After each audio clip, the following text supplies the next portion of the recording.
It's another great Saturday morning, and welcome to your weekend dose of news analysis and current affairs program, The Platform. My name is Sam Omashe. Today we shall examine one of the many issues involving the Nigerian Senate. For a second time, the upper chamber rejected Ibrahim Magu's nomination as chairman of the Economic and Financial Crimes Commission, EFCC. Well, joining me to discuss these matter are two lawyers, Wahab Shitu, you're welcome. Thank you. And Inibehe Effiong, you're welcome. Thank you. We'll take a short break, and after that, we'll go to the main menu. Stay tuned.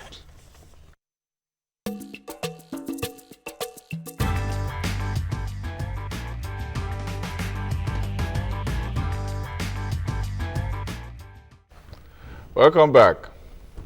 Again, Ibrahim Magu did not pass his screening by the Nigerian Senate to confirm his position as chairman of the Economic and Financial Crimes Commission, EFCC.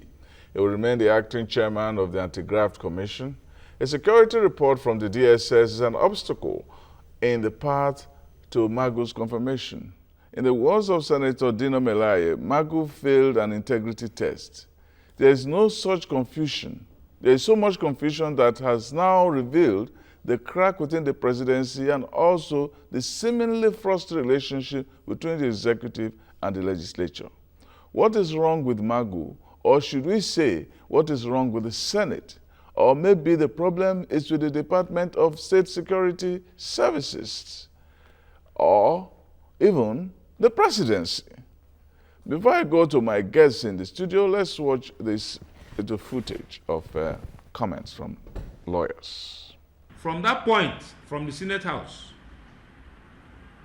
Magu ceased being chairman of the EFCC. The acting capacity will elapse. That day he was rejected. That same second he got rejected. The acting capacity would have transmitted into a full position if he had been confirmed. That same second. The idea of let me keep him and send him back again. Nigeria and the world is moving fast. One could also say that you're now seeing an independent organ of the executive, which is the DSS. That it's an independent body that can stand on its own. That's the outcome of what I've seen here. That it has a mind of its own. It is not based on any sentiment, but that is how to do its work. But I think that before the name was put forward, the agencies should have harmonized their position, should have discussed and agreed. One is not clear whether it was the same DSS report or another report. And my take is that if it is the same DSS report that is being relied on for its rejection, after the Honorable Attorney General, after the same DSS report had been referred to the Honorable Attorney General, and the Attorney General has investigated the circumstances surrounding the report and wrote a recommendation clearing him, I do not think it would be proper to still insist on relying on that same report. It's within the prerogative of the president, and I think that if anything, it is time that the president asserts his executive powers and settles this controversy. If anything, the entire anti-corruption war has been put in a state of disarray, as it were, and it gives the impression that perhaps as a country we're not serious about it. And you have to bear this in mind, that all the former occupants of those offices have always exited those offices in some form of controversy or the other.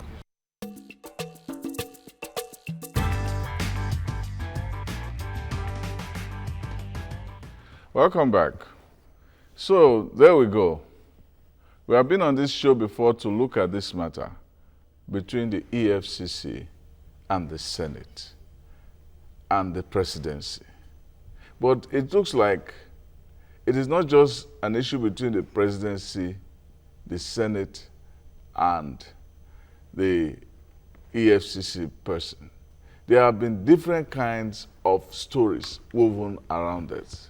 Now, in the Mr. Wahab, against the backdrop of what just happened, what sense do you make of the rejection by the Senate of Magu as the head of EFCC?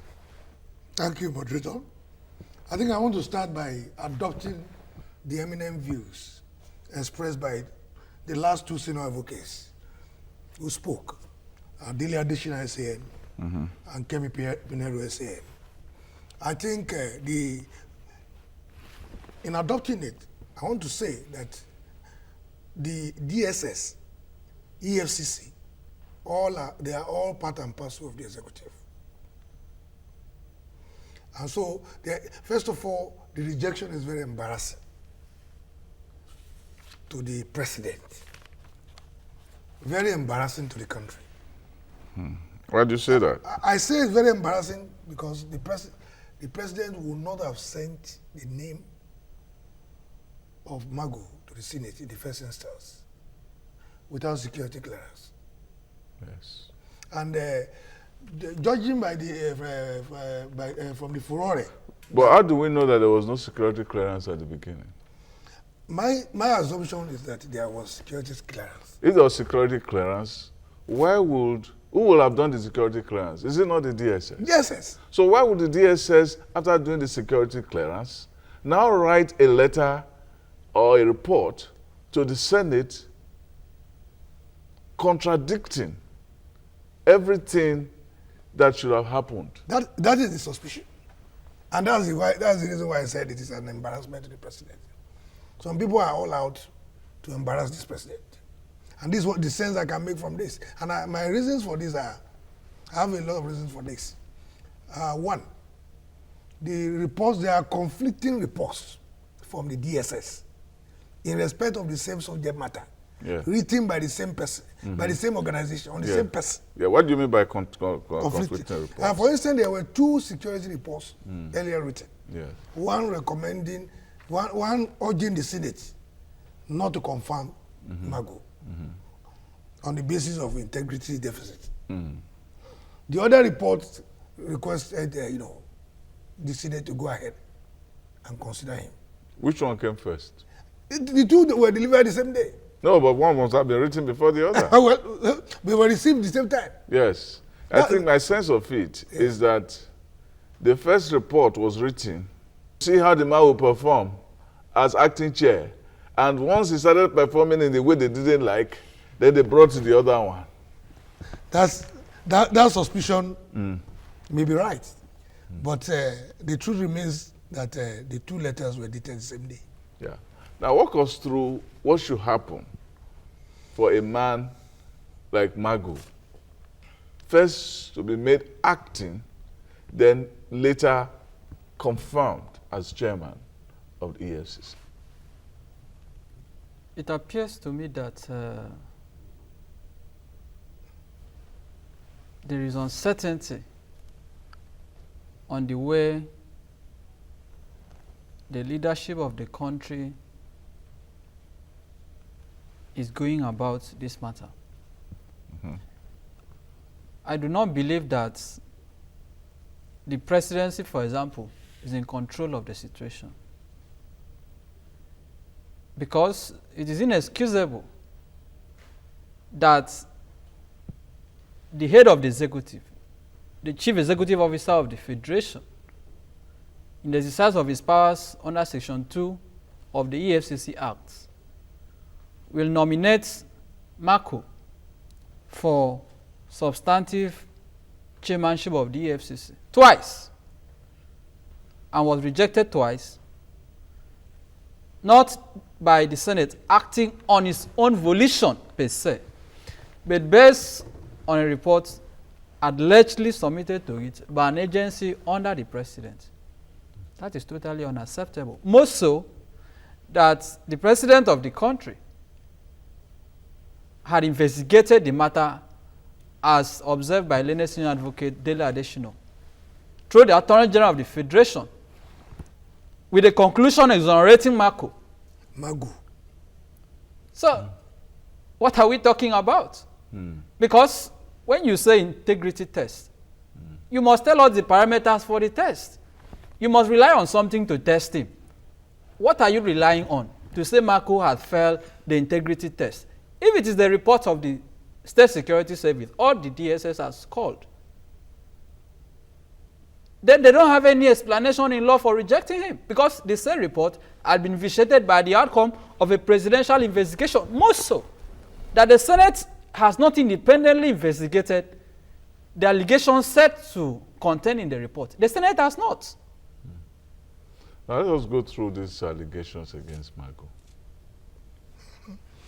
The allegations against Magu are very funny. As contained in all the reports, the first allegation is that he acted contrary to public yes, public interest. Yeah. Public interest by keeping files, EFCC files at home. At home, yeah. Which were later retrieved from him, leading to his detention and subsequent suspension. Yeah. From the force. Yeah. The first reaction to that is to say, okay, if after that report, after that incident, Magu was promoted twice. Yes. So will you promote somebody that you consider to have failed? Again, we have to also look at Magu ought to be commended on account of that. It was the era of the Ribadu era. Ribadu era, yeah. Most of the high-profile investigations that were carried out during the Ribadu-led EFCC were carried out at the behest. I mean, with Magu leading most of the offensive. Yes. He carried out most of these high-profile involving former governors. Yes. For instance, the Bori investigation, yes. the one on Odili, on Saraki himself, and some other. Yes. He was, and suddenly there was a change of guard in the FCC with sensitive documents. The man was taking files home to work. Yes. The fear of Magu at the time was the beginning of wisdom. Yeah. So he said he wanted to err on the side of caution, so that people would not remove the files and steal them. Yeah, steal them. And compromise them. And compromise them. Yes. And also the ransack his residence. Well, it was clear that during the subsequent, it was clear, and then it was. In fact, it was on account of that bravery that led to. Yes. And then secondly, then there was the other charge about the residence. Yeah, you see, it was the federal airport, Federal Capital Authority who paid. Who paid? Yes. Not his funds. And they even furnished the apartment. Yes. For God's sake, somebody occupying the position of. Well, there was a story that there was a particular person who funded it. Oh, now all that has been discovered. Discovered, yes. To be false. To be false. Yeah. So what's the content of the DSS report? And then did he steal the money? Did he take the money? Did he say they should pay? Did he do? Was he involved in any financial transaction? No. No. He wasn't involved in any of this. And then there also remain allegations. That he was on the plane. On the plane. Both of them. Yeah. Both of them are members of the Presidential Committee on Arms Procurement. Yes. And rather than use the resources of EFCC, the man offered him a free ride. And being members of the same Presidential Committee on Arms Procurement. And that free ride meant that he was going to save money. It reminds me of the allegation of wristwatch against David West in those days. I mean, when you look for something and you can't get it, then you just look for anything. And just make the man. So, sir, what's the content of the report? There's nothing there. And the man has amply explained all the circumstances. So the lack of integrity now is in the Senate. In the Senate. And because you see, okay, if you are even saying the man is to be crucified on the basis of unproven allegations. So are we now saying that because the Senate President is standing trial before the Code of Conduct Tribunal on allegations yet to be proved, then the man should step down as Senate President? Double standard. The point is, from what you say now, what is the interest of the DSS in pursuing a patently irresponsible report and investigation? What is the interest of the DSS? It is for the Director General of the DSS to tell us. We can only suspect that, given the antecedents of Marco, since he was appointed the acting chairman of the commission, there may be reasonable basis to infer that Marco may, I note, may have gone against some vested interests which might not have been comfortable to the DG of the State Security Service. What other explanation? Because if the DSS is consistently insisting, and wrongly so, that Marco has no integrity, without substantiating it, the implication is that there is an interest somewhere. What is that interest? It is possible, as I have said, Marco may have stepped on toes. Marco may have gone against some persons in the course of discharging his duties, which the head of the DSS may not have found comfortable. And also, it might also be a question of ego, that this is someone who views Marco as a rival per se, and the only way to rubbish him is to do what he has done. Well, we're talking of following due process. When this matter came up, the Attorney General wrote a query to Magu, and Magu responded to the query. The Senate said that they didn't see the query, so they didn't even want him to even say anything about going back to get the query, or so come tomorrow, go and bring the query, your response to the query. But his response to the query is public knowledge. Isn't it? The whole thing is even very suspicious. If you look at the timing of the latest DSS report, they sent the report 5 p.m. on the eve of the screening, they did for screening. They received that 5 p.m. and immediately notified Magu to appear the second day, without disclosing to him that there's a first report. Yes. So it was like an ambush. Ambush. And then it is also to prevent the presidency from doing anything. Exactly. So you can see that the whole thing appears to have been stage managed in order to embarrass seemingly, not Magu. For me, it's not about Magu. It's about the sanity of Nigeria. It's about the integrity of Nigeria. It's about the integrity of the anti-corruption war being spearheaded by Magu. Because Magu is posting remarkable achievements. Yes. Unprecedented. Highly unprecedented. In terms of loot recovery, this man has done much. He said they asked him how much he had recovered. Yeah. That for the first time, a former governor has been convicted in Nigeria under Singularity. And this is the first time. There's also the one that I also prosecuted, Kogi State House of Assembly member. And he's prosecuting the head of the Senate. Yes. This one that man is languishing in there. So the head of the Senate has no right yes. to be in the Senate when Magu is... You know, we went to court on this. I don't know if you are aware. Yes. We filed a matter on that issue, asking that is the case of Raji Rashid Oyewumi and Abubakar Bukola Saraki and 14 others. Okay. Where I am the lawyer to the plaintiff at the Federal High Court, presided over by Honorable Justice Binta Nyako. We were asking, and we are still asking, that the Senate President and 10 other of his colleagues with pending cases of corruptions should be disqualified from participating in the screening process based on conflict of interest. Even that is even consistent with the standing rule. Exactly. The standing rule says if you have pecuniary interest, exactly. the matter slated for discussion. Of the Senate. Disclose that. Yes. But and then on the ground of that, excuse yourself. And they knew that the case was pending. We had served them.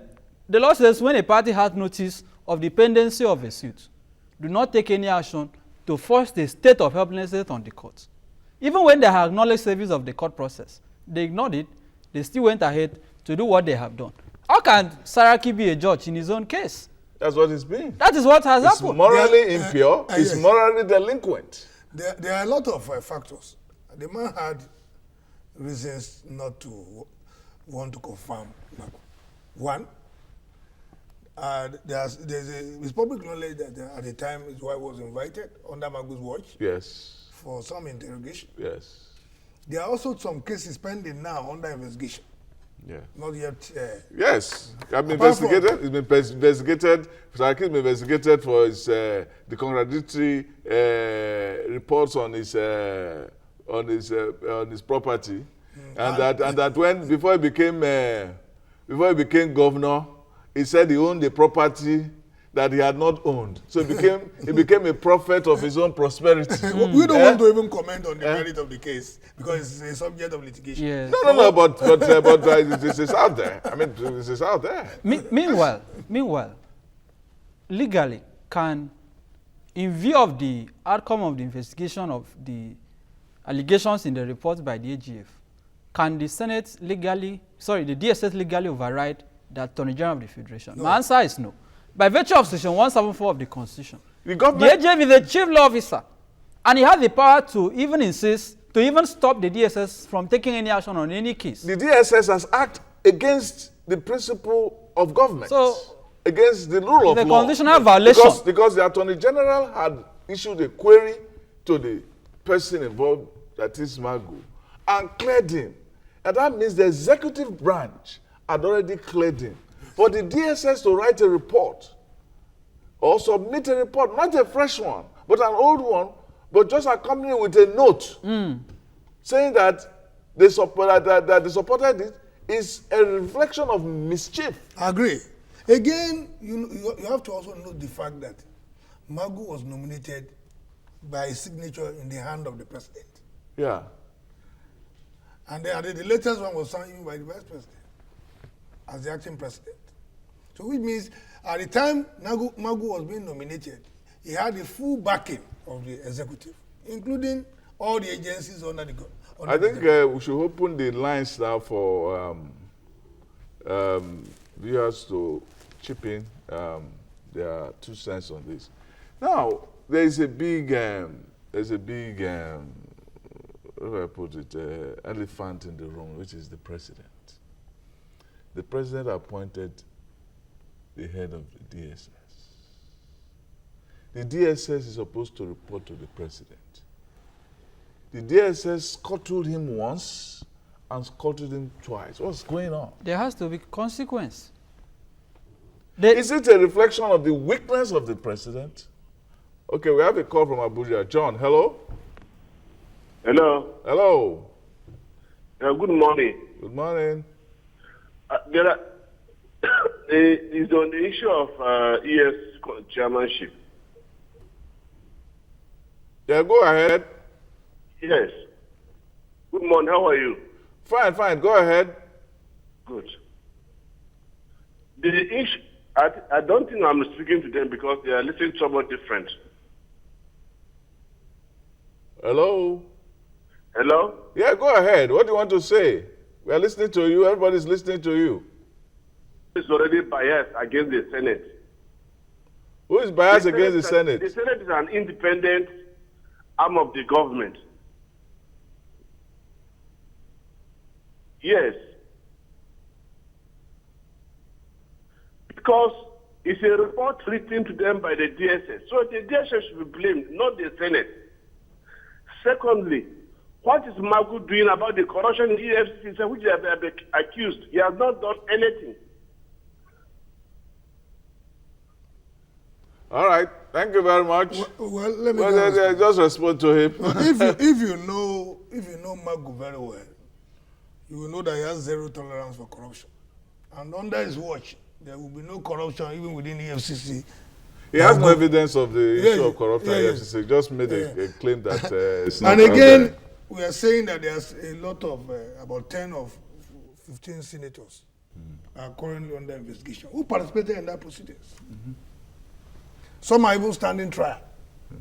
And we are saying that the timing of the report, the president just came in for medical vacation, is here to settle down. And suddenly this ambush.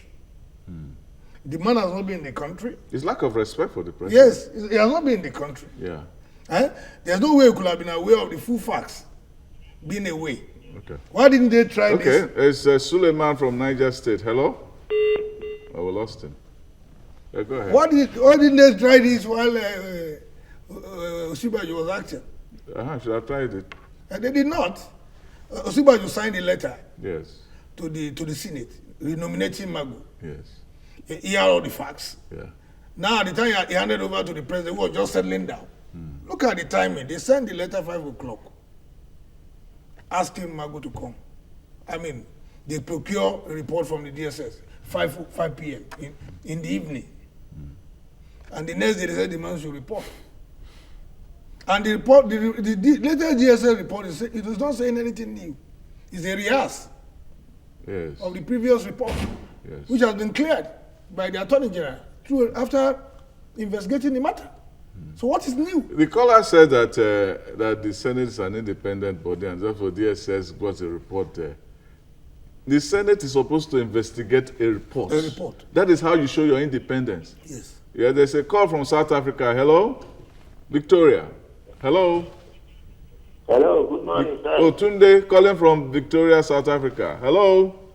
Hello, good morning, sir. How Good are morning. You, Fine. yeah, I would like to contribute to what you guys are discussing there. Oh, please do. My own opinion is that I don't think we Nigerians we are ready to fight this corruption. How can you be a judge in your own court? Saraki and almost all the Senate are under investigation under this man. And then what are we expecting them to do? They're not going to confirm you. Thank you. Okay. That view is eminently expressed. Yes, and people have been saying it that. Yes? And tell them our mind. These senators, they must go. Because they are the ones, look at what we are facing here in South Africa. They push us here. Now South Africans want to push us back home. So where will you go? All of them, they're sitting on billions of dollars, doing nothing with it. We are out here in South Africa suffering because of all the loot they've done in that country. I think it's right time for we Nigerians to really know what we want.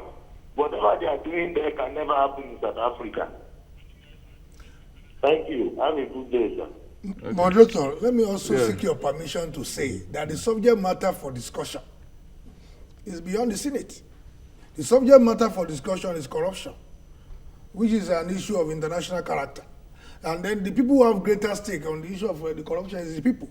We are the people. Yeah. The people. Yeah. And so it's not for the Senate to determine for us. Now, they are arguing against public opinion. I want your final take on this issue on this very topic before we move on. The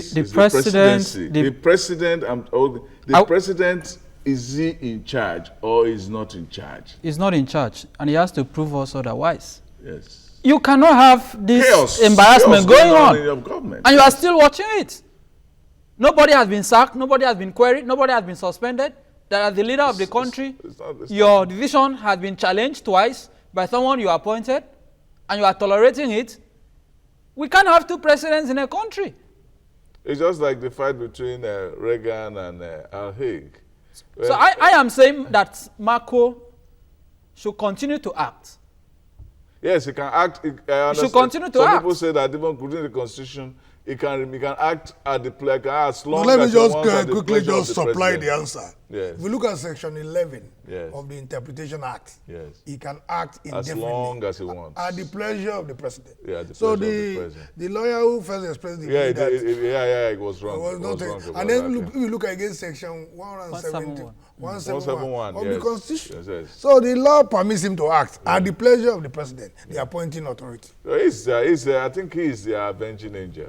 He will deal with them so long as he's there. They are stuck. Okay, we take a short break, and when we come back, we look at the next topic. Stay tuned.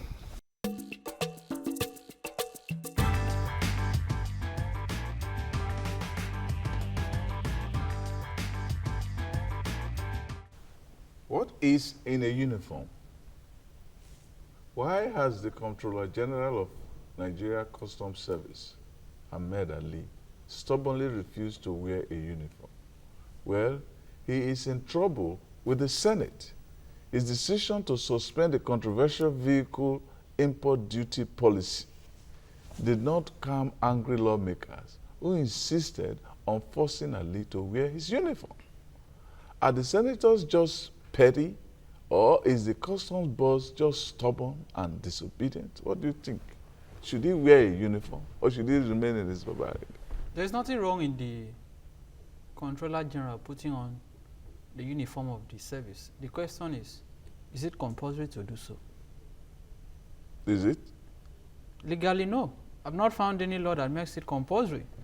But in principle, there is nothing wrong in him wearing the uniform to identify with the service that he is heading.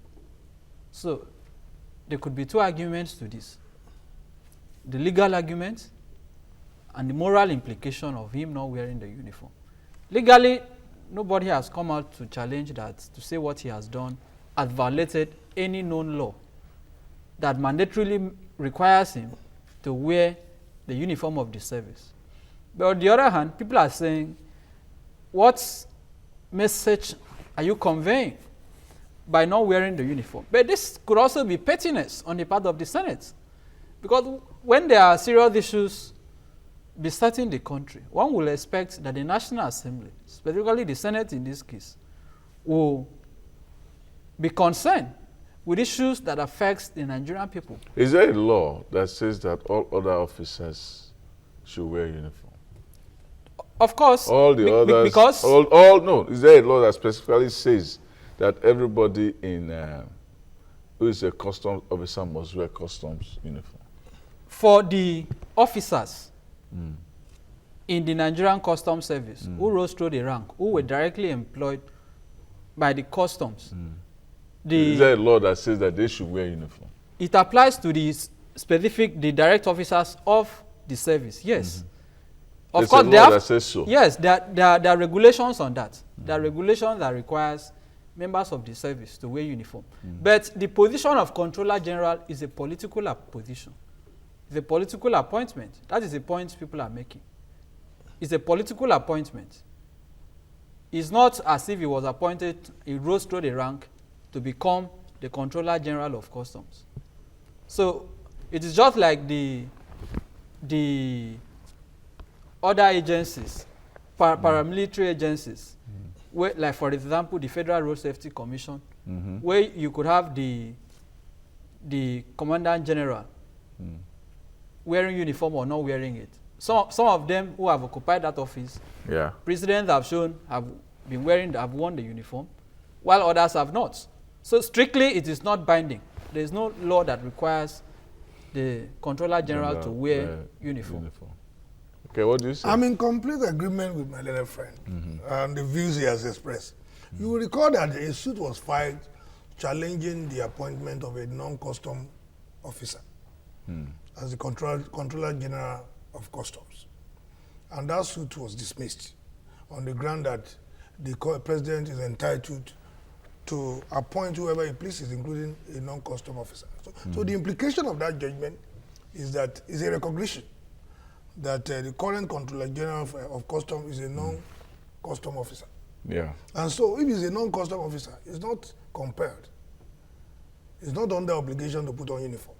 And my view is that this is not even, it's like chasing the shadow and leaving the soft house. But if you want him to appear in uniform, like the French directive now, it only has a symbolic implication, just to identify with the force that he has. So it's not something legally binding. Exactly. And that point must be made very clearly. But now that a specific directive has been given by the Senate, I'll go back and put on that uniform. I think we also expect him to respect constituted authority. He should. He should not wear the uniform. No, he should. Yes. He should. Not because it's under legal obligation. He shouldn't give the impression that he's above the it's above the law. Or above the institution. The Senate is an institution. Has he agreed to do that? No, he has to. He has to. No, that's not the question. If he does not, the president should compel him to do so. But if he says, well, the Senate says so, but it's not in the law, it's not in the law I should do so, the Senate cannot force me just because it's the Senate to wear uniform. Well, the option left for him is to go to court if he wants to challenge that. But he cannot, in the absence of any court order, decide to take, summarily disrespect the Senate. What is the moral imperative for him to wear the uniform? It's like my learned senior has said, there is also a symbolic implication. Because if you are heading an institution, it should be seen from your appearance that you identify with that uniform. Like some commentators have observed, that the Controller General has enjoyed the privileges attached to that office. Yes. So he can, but you know, it cannot be selecting to say when it comes to privileges, for example, using the private jet of the Customs Service, like someone was making reference to yesterday, earning emoluments, salaries, allowances, and other privileges associated. Meanwhile, even the members of the service that guides him, his escorts, and aides, they are in uniform. So let him not give the impression that It's above every... that is above every other institution in the country. If the Senate, meanwhile, the Senate has the power to compel his appearance. The question is, can the Senate compel his appearance in a uniform? Under Section 89 of the Constitution, the Senate can compel him, can even issue a warrant in the event that he fails to appear. But like he appeared at the last time without a uniform. So you cannot say he did not comply with the summons of the Senate. The question is, was the appearance in conformity with the specific manner he was asked to appear? I think, and I agree with those who say so, that the Controller General should put on his uniform. As long as there's a uniform for his service. The fact that you are not legally required to wear it does not mean that on principle, on morality, on public perception, for respecting a constituted authority like the Senate, despite its baggage of corruption, that you should act in a manner that shows pomposity, in a manner that shows arrogance, in a manner that shows total disdain for the institution you are heading. But my final take on this is to... No, before you take your final say, there was this issue about the customs, you know, taking laws into their hands, going after vehicles that were illegally brought into the country long ago, and were stopping people everywhere and all of that. He did a good thing to have stopped his people from continuing with raiding people and stopping people arbitrarily. Of course, it's a good thing. Nigerians are entitled to protection under a democracy. And Nigerians are entitled to be free from unwarranted harassment. But again, on this issue of uniform, yes, is to say that the Senate should rather focus on the substance.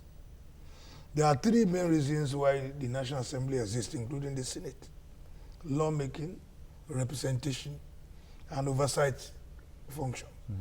Those are the areas, you know, our Senate should be more concerned about. The issue of uniform, in my view, is trivial, is incidental, is collateral. It's not the main issue. The main issue is, let them address the main issue. Okay. There's a call, Monday from Abuja. Hello? Hello. Hello? Yes, can you hear me? Hello? Can you hear me, sir? Yes, I can hear you. Good morning. Good morning. Yes, sir, I like to contribute to the issue of the Senate with Magu. Okay, go ahead. Yes, I think we are forgetting the root of the problem. Even if the president sent the name of Magu to the Senate 10 times, within the Senate capacity, they will not confirm him. Now, the problem is that how can the DSS be opposing the power of the president? I think it's a shame to this nation, because the DSS is under the president. Whatever they want to do, the president should know about it. This thing has happened before. The president says he has gone through this, and there is no problem with this man. The second time, the Senate, according to the Constitution, they have the right to the DSS to go ahead and check the man again. I think the report they now sent the second time was supposed to clear this man. Say, okay, based on our first report, we have checked this. The president has gone through it and investigated it. Then you can now go ahead to confirm this man. I think this whole thing, then if the Senate decided not to confirm him that time, we can rise up and protest this country. Because we know left for the Senate, they will never confirm this man because they have issues with him. They don't want him. But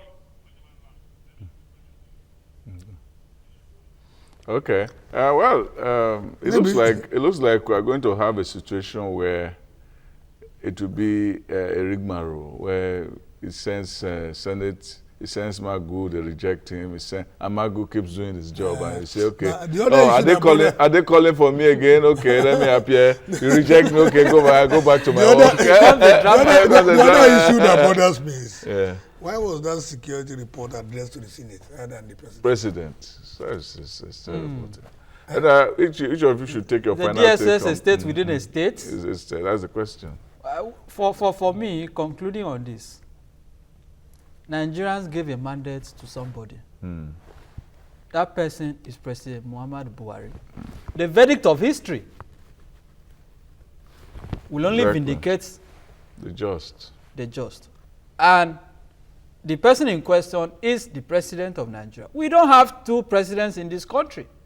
Let President Buhari demonstrate that there is no subtle coup against the electoral mandate of the Nigerian people. Rumors of cabal within the presidency that are doing what we are seeing should be dismissed, not by words of mouth, but by clear action on the part of the president. Okay. Well, my final take is to say that majority of Nigerians want Magu. The international community are more comfortable with a Magu at the helm of affairs in the EFCC because of his sterling performance. Why change a winning team? Exactly. I think that the Senate is afraid of Magu. They have skeletons in their cupboard, and they feel that they have to find one way or the other to frustrate the man. And the man is determined to frustrate them. He seems to hold the knife, and he seems to hold the yam. They are screaming, and he is cutting the yam away. And the knife may fall on top of their yam if they are not careful. And in the case of Hamid and the customs issue, I think that Hamid should go back and wear his uniform. It only makes sense. Some things are legal and some things are expedient, as Paul says in the Bible. It is not expedient for you to go about proving as if you are Lord over everybody where you are working with them. I understand the case in the US where the president is a civilian, or in Nigeria where the president is a civilian and is commander-in-chief because he didn't rise through the ranks. But then he holds two hats. He's elected as a civilian. That is a different matter. Well, we'll take a short break, and when we come back, I'll look at my column, In Touch. Stay tuned.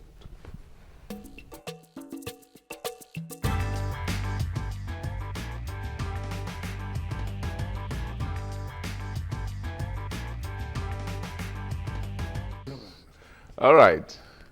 In his hefty tome of historical writing, The Decline and Fall of the Roman Empire, Edward Gibbon identified a foul trait of human character. It was what he called the fear of gratitude.